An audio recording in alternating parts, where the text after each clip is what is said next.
विनंती करीश माननीय श्री अरविंद केजरीवाल। हेलो, सबसे पहले गुजरात के सभी भाइयों बहनों माताओं बुजुर्गों सब लोगों जो ये लोग प्रोग्राम देख रहे हैं सब लोगों को मेरा नमस्कार।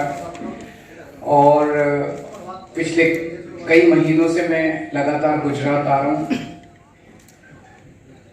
लोग बहुत दुखी हैं गुजरात के। पिछले 27 साल से बीजेपी की गवर्नमेंट है, उनमें बहुत अहंकार आ गया है। वो सुनते ही नहीं है किसी की। वो कहते हैं कि क्या कर लेंगे लोग हमारा, लोगों के पास तो ऑप्शन ही नहीं है। कांग्रेस को वोट देंगे तो हम कांग्रेस के एमएलए को खरीद लेंगे, हमें काम करने की क्या जरूरत है। आम आदमी पार्टी पिछले कई दिनों से जनता के सामने जनता के मुद्दों के ऊपर चर्चा कर रही है। हम एक पॉजिटिव कैंपेन चला रहे हैं। हम ये बता रहे हैं कि अगर हमारी सरकार बनेगी तो हम महंगाई से कैसे आपको छुटकारा दिलाएंगे, बेरोजगारी से कैसे छुटकारा दिलाएंगे, युवाओं के लिए क्या करेंगे, महिलाओं के लिए क्या करेंगे, किसानों के लिए क्या करेंगे। आज हम लोग शिक्षा और स्वास्थ्य की गारंटी देने आए हैं। गारंटी मतलब कि अगर हम काम ना करें तो हमें अगली बार वोट मत देना। तो मैं बाद में बात करूंगा। आज मेरे को बहुत खुशी है कि दुनिया के सबसे अच्छे शिक्षा मंत्री, ये मैं नहीं कह रहा, ये न्यूयॉर्क टाइम्स ने बोला है, अमेरिका के सबसे बड़े अखबार के फ्रंट पेज के ऊपर, जहां पे दुनिया के राष्ट्रपति और प्रधानमंत्री, दुनिया भर के राष्ट्रपति प्रधानमंत्री अपनी फोटो देखने के लिए तड़पते हैं, वो न्यूयॉर्क टाइम्स के फ्रंट पेज पे मनीष सिसोदिया जी की फोटो छपी और उन्होंने कहा कि दुनिया के सबसे अच्छे शिक्षा मंत्री हैं। आज मैं उनको साथ में लेके आया हूँ। गुजरात के बच्चों का भविष्य हम कैसे बनाएंगे, गुजरात के बच्चों को हम कैसे अच्छी शिक्षा देंगे, पहले ये उस पर बात करेंगे, फिर मैं आऊँगा। बहुत बहुत धन्यवाद माननीय मुख्यमंत्री श्री अरविंद केजरीवाल जी, साथ ही गुजरात की आम आदमी पार्टी की बहुत विश्वसनीय मेहनती लीडरशिप और मीडिया के सभी साथी। जैसा कि हम सब जानते हैं कि भारत को विकसित देश बनने के लिए एक बहुत शानदार शिक्षा व्यवस्था की जरूरत है। बिना शानदार व्यवस्था के, हर बच्चे के लिए शानदार शिक्षा व्यवस्था के बिना भारत विकसित देश नहीं बन सकता। भारत दुनिया में नंबर 1 देश नहीं बन सकता। मुझे बहुत खुशी है कि माननीय श्री अरविंद केजरीवाल जी के नेतृत्व में दिल्ली में एक शिक्षा क्रांति शुरू हुई और उनके नेतृत्व में और उनके मार्गदर्शन में, उनके विजन पर चलते हुए आज दिल्ली में दिल्ली के हर बच्चे के लिए फ्री शानदार विश्व स्तरीय शिक्षा सुनिश्चित की गई है। दिल्ली में पैदा होने वाले हर बच्चे के लिए आज शानदार शिक्षा उपलब्ध है।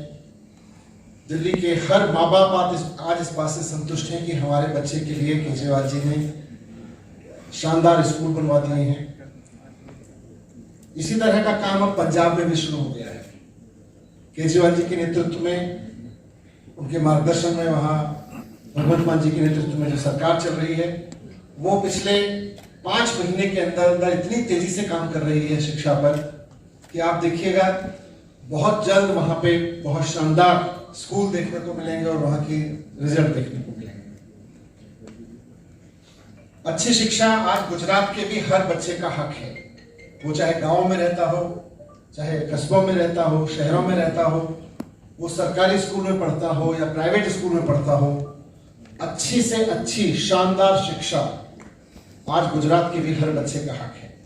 तो आज मैं माननीय अरविंद केजरीवाल जी के नेतृत्व में आप सबके बीच आम आदमी पार्टी की तरफ से गुजरात के हर एक परिवार को, हर एक व्यक्ति को ये आश्वस्त करना चाहता हूं कि आज से हम सपना देखना शुरू कर दें कि हम अपने बच्चों के लिए, गुजरात के एक एक बच्चे के लिए, गुजरात में पैदा होने वाले हर एक बच्चे के लिए एक शानदार शिक्षा की व्यवस्था लागू करें।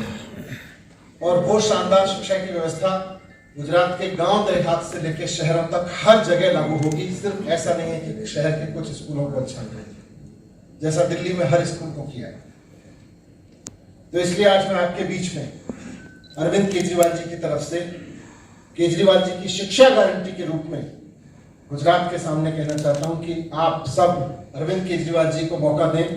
गुजरात के सभी पेरेंट्स जिनके बच्चे स्कूलों में पढ़ रहे हैं, या वो सभी लोग साथ साथ जो चाहते हैं कि गुजरात का आधार मजबूत करने के लिए, गुजरात को विकसित आगे बढ़ाने के लिए हर बच्चे को शानदार शिक्षा मिलनी चाहिए। आम आदमी पार्टी की तरफ से, केजरीवाल जी की तरफ से गारंटी है कि आम आदमी पार्टी की सरकार बनने के बाद गुजरात के हर बच्चे के लिए फ्री और शानदार शिक्षा व्यवस्था गुजरात में दी जाएगी। फ्री और शानदार शिक्षा व्यवस्था। दूसरा, गुजरात के हर सरकारी स्कूल को दिल्ली की तरह से इतना शानदार बनाया जाएगा जैसे कि बड़े बड़े प्राइवेट स्कूल होते हैं। जैसे हमने दिल्ली में हर सरकारी स्कूल को उतना शानदार बनाया है। और यहाँ के सभी विद्यालयों में टीचर्स की जो कमी, वो टीचर्स की कमी तुरंत भर्ती करके दूर की जाएगी। किसी भी स्कूल में टीचर्स की कमी नहीं रहने दी जाएगी। मैं खुद गुजरात के स्कूलों में गया था और मैंने देखा था कि टीचर्स भी महीने महीने के कॉन्ट्रैक्ट पर हायर किए जाते हैं। परमानेंट टीचर्स हर स्कूल में पूरी भर्ती करके किया जाएगा। और सबसे इंपॉर्टेंट बात, प्राइवेट स्कूल में जिनके बच्चे पढ़ते हैं, प्राइवेट स्कूलों की दिल्ली में भी केजरीवाल जी की सरकार से पहले ये समस्या थी कि वहां फीस बहुत मनमाने तरीके से पढ़ाते हैं और पेरेंट्स एक बार अपने बच्चों को दाखिला तो करा लेते हैं, लेकिन उसके बाद उनके हाथों लुटने पर मजबूर होते हैं। हमने दिल्ली में करके दिखाया है और गुजरात में भी करके दिखाएंगे केजरीवाल जी के नेतृत्व में कि प्राइवेट स्कूल में पढ़ने वाले बच्चों की फीस किसी भी प्राइवेट स्कूल को नाजायज रूप से नहीं बढ़ाने दी जाएगी। इससे गुजरात के एक एक बच्चे को अच्छी शानदार फ्री शिक्षा की गारंटी मिलेगी। आज केजरीवाल जी की तरफ से मैं आपके समक्ष गारंटी रख रहा हूं और मुझे पूरी उम्मीद है कि गुजरात के लोग अपने बच्चों की शिक्षा के लिए, आने वाली पीढ़ियों की शिक्षा के लिए केजरीवाल जी की इस गारंटी के आधार पर केजरीवाल जी को एक मौका जरूर देंगे। धन्यवाद। अब गुजरात में लगभग 1 करोड़ बच्चे स्कूल जाते हैं।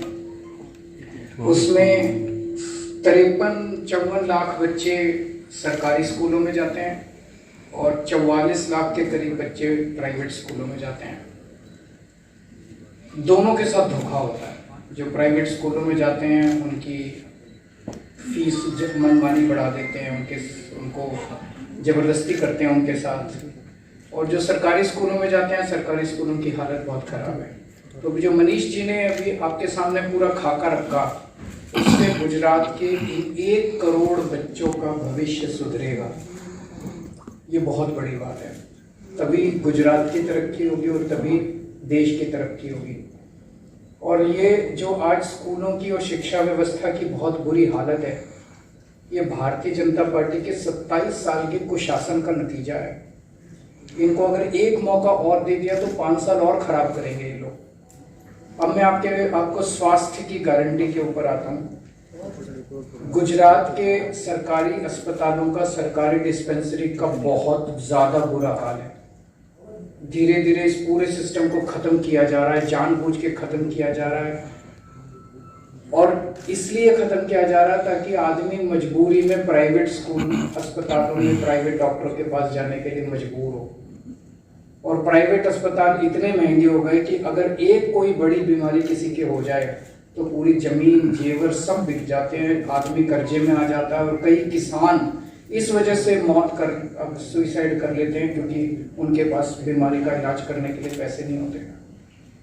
दिल्ली में हमने ये व्यवस्था की कि दिल्ली में सरकारी अस्पतालों को पहले हमने शानदार बनाया, मोहल्ला क्लिनिक को शानदार बनाया, और फिर हमने कहा कि दिल्ली के 2 करोड़ लोग, चाहे कोई अमीर हो चाहे गरीब हो, चाहे इस जात का हो चाहे उस जात का हो, चाहे आदमी हो औरत हो, इस धर्म का उस धर्म का, 2 करोड़ लोगों को सबको पूरा इलाज मुफ्त होगा।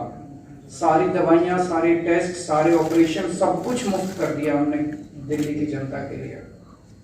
सो पहली गारंटी स्वास्थ्य में मेरी ये है, गुजरात के हर व्यक्ति, गुजरात में रहने वाले हर व्यक्ति का पूरा इलाज मुफ्त होगा और अच्छा होगा। मुफ्त का मतलब ये नहीं कि सरकारी अस्पताल इतने खराब होंगे कि आप जाना ना चाहें, तो मुफ्त होगा और अच्छा होगा। दूसरी गारंटी, सारी दवाइयाँ, सारे टेस्ट, सारा इलाज, सारा ऑपरेशन, अमीरों का भी गरीबों का भी सबका मुफ्त होगा। अमीर प्राइवेट में जाना चाहे उनकी मर्जी है, लेकिन उन किसी से ये नहीं पूछा जाएगा बीपीएल कार्ड दिखाओ। जो सरकारी अस्पताल में जाएगा उसका इलाज मुफ्त होगा। तीसरी चीज, जैसे दिल्ली में मोहल्ला क्लिनिक बनाए हैं, हर गांव के अंदर एक गांव का क्लिनिक खोला जाएगा और शहरों में हर वार्ड के अंदर एक क्लिनिक खोला जाएगा।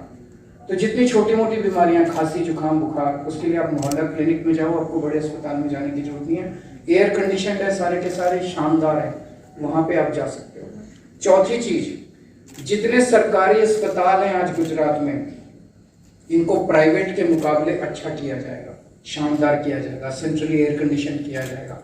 सभी सरकारी अस्पतालों को अच्छा करेंगे और नए सरकारी अस्पताल भी खोलने की जरूरत पड़ेगी, वो भी खोलेंगे। ऐसा नहीं होना चाहिए कि हम कहते हैं मुफ्त होगा और इलाज हो ही ना, इलाज शानदार होगा, अच्छा होगा। और आखिरी चीज, दिल्ली में हमने एक स्कीम बनाई है, अगर किसी का भी एक्सीडेंट होता है उसका पूरा इलाज हम मुफ्त कराते हैं, चाहे उसका प्राइवेट में कराना पड़े। अगर सीरियस एक्सीडेंट हो जाए और सरकारी अस्पताल में नहीं हो सकता तो बेस्ट से बेस्ट प्राइवेट अस्पताल में उसका इलाज कराते हैं, सारा खर्चा दिल्ली सरकार देती है। अभी तक पिछले 3 साल में 13,000 लोगों की हम जान बचा चुके हैं स्कीम के तहत।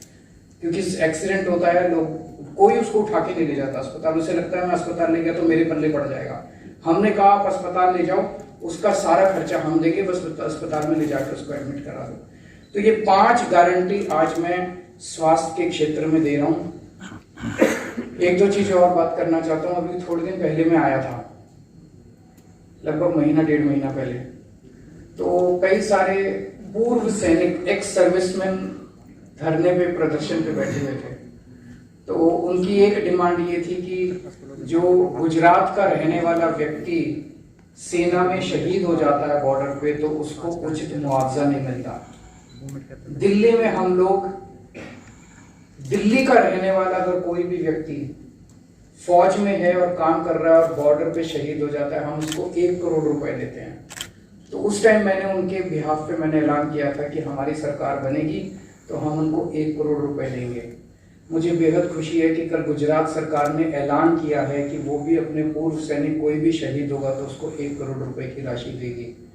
मैं इसके लिए गुजरात सरकार का आभार व्यक्त करता हूँ। लेकिन एक डिमांड और है मेरी। हमारी दिल्ली में जो स्कीम है उसमें सैनिक भी शामिल हैं और पुलिस वाले भी शामिल हैं, क्योंकि पुलिस भी अपनी जान जोखिम में डाल के उनको बचाती है। तो अगर कोई पुलिस वाला भी किसी ऑपरेशन में शहीद हो जाता है, उसके परिवार को भी मैं खुद उनके घर जाके 1 करोड़ का चेक दे के आता हूँ। तो गुजरात पुलिस के भी कर्मचारियों को इसमें शामिल किया जाए 1 करोड़ रुपए वाली स्कीम के अंदर, कि अगर गुजरात पुलिस का भी कोई व्यक्ति शहीद होता है तो उसको भी 1 करोड़ मिलेगा। दूसरी चीज, ये मैं नहीं कह रहा, ये जनता कह रही है कि ये जो 1 करोड़ इन्होंने ऐलान किया है, इन लोगों की मंशा नहीं है करने की। 3 महीने बाद चुनाव है इसलिए कर रहे हैं, क्योंकि बाकी किसी भी राज्य में नहीं किया इन्होंने, बीजेपी वालों ने मध्य प्रदेश में भी नहीं किया, हिमाचल में भी नहीं किया, यूपी में, गुजरात में किया क्योंकि 3 महीने बाद चुनाव है। तो जनता ऐसा कह रही है कि इनकी मंशा नहीं है करने की। पहले 1 लाख रुपए देते थे, अभी तक वो भी देते नहीं थे, कागजों में थे, लोगों को धक्के खाने पड़ते थे 1 लाख रुपए लेने के लिए भी। मेरा ये निवेदन है गुजरात सरकार से, अगले 10 दिन के अंदर पिछले 5 साल में जितने भी शहीद हुए हैं लोग, उनको सबको 1-1 करोड़ रुपए की राशि दी जाए, ताकि जनता को भरोसा हो कि आप देंगे, आप झूठा ऐलान नहीं कर रहे। और अगर गुजरात सरकार नहीं देती तो हमारी सरकार बनने के बाद 10 दिन के अंदर, सरकार बनने के 10 दिन के अंदर 5 साल में जितने गुजरात के रहने वाले शहीद हुए, उन सबके परिवारों को हम 1-1 करोड़ रुपए की राशि देंगे। एक बात की, स्टेट ट्रांसपोर्ट के जो एम्प्लॉयज हैं, स्टेट ट्रांसपोर्ट में जो काम करने वाले हैं, उनकी तनख्वाह बहुत कम है। जो कच्चे कर्मचारी हैं उनकी तनख्वाह बहुत कम है। वो प्रोटेस्ट कर रहे हैं, वो बहुत ज़्यादा कंडक्टर हैं, ड्राइवर हैं, वो बहुत ज़्यादा दुखी हैं, मेरे से मिलने के लिए आए थे। मैं ऐलान करता हूं कि हमारी सरकार बनने के 1 महीने के अंदर उनकी जितनी मांगे हैं वो सारी मांगे पूरी की जाएंगी। सभी गुजरात सरकार के स्टेट ट्रांसपोर्ट डिपार्टमेंट के सभी ड्राइवर्स, कंडक्टर्स और दूसरे कर्मचारियों से उनसे निवेदन करता हूँ कि जब आप बसों में चल रहे होते हैं, एक एक यात्री को बोलो कि अब बदलाव चाहिए गुजरात को, अब बदलना है। एक एक यात्री को बोलो कि इस बार झाड़ू पे वोट डालनी है। सारे ड्राइवर, सारे कंडक्टर लग जाओ, 3 महीने का टाइम है। सब लोग एक एक यात्री को, हर बस के अंदर एक एक यात्री को बोलो और खड़े होकर सामने बोलो कि इस बार झाड़ू पे वोट डालनी है। आपका काम करने की जिम्मेदारी मेरी, आपकी तनख्वाह 1 महीने के अंदर बढ़ रही है। Thank you. कोई क्वेश्चन है?